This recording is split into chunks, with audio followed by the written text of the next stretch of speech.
It's always been hard for me to go to my appointments about my heart because I was always scared of this. Like, I was always scared that they were going to be like, you have to have a transplant. It was something that was really scary. But if you have a transplant, we do it together. Yeah.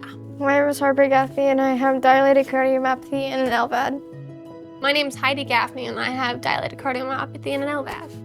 It's really rare to have two siblings with VADs at the same time. Overall, the VAD population is not a big population, so having relatives is extremely rare. I feel like with the anxiety and like the depression of it, having her go through it, even like I'll even tell my mom when I would be crying to my mom because I'd be upset, like, you don't understand it, only Harper gets it. I got to meet them actually before they got their VADs. They came in for a consultation so that we could talk with them and their family and sort of work through some of the fears, anxieties, sort of normal things that teenagers feel when they find out that they, need major surgery.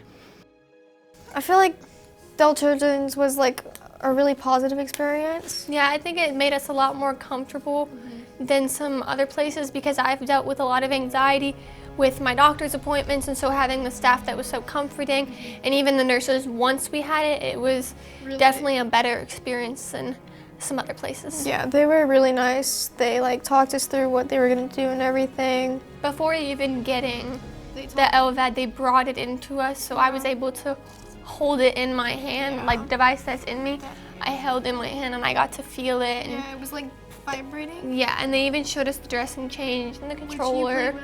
And we played with the batteries and connecting them and all that. Yeah. So between the time that they get the VAD and the time that they no longer need it, the goal is to have them really doing what we call prehab or rehab, getting them as physically fit as possible to go through that surgery.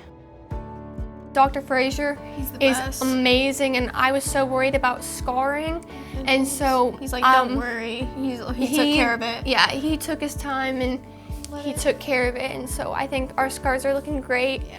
He played Taylor Swift, which is unheard of Dr. Fraser playing anything, because he's a serious guy, and I can't believe he actually did that. Because I never expected him to actually do that, but he's a really nice guy. But that was also really comforting to hear, that even though maybe I didn't remember it, he was still looking out for both of us, and he was making sure that we were comfortable in the moment. Taken care of, I think our team does a really good job in caring for the patients. I think it's been great getting to know the girls because they are so lively, and our goal within the program is to let people live normal lives. So part of our plan was getting them to a point where they can safely go to concerts and do normal things.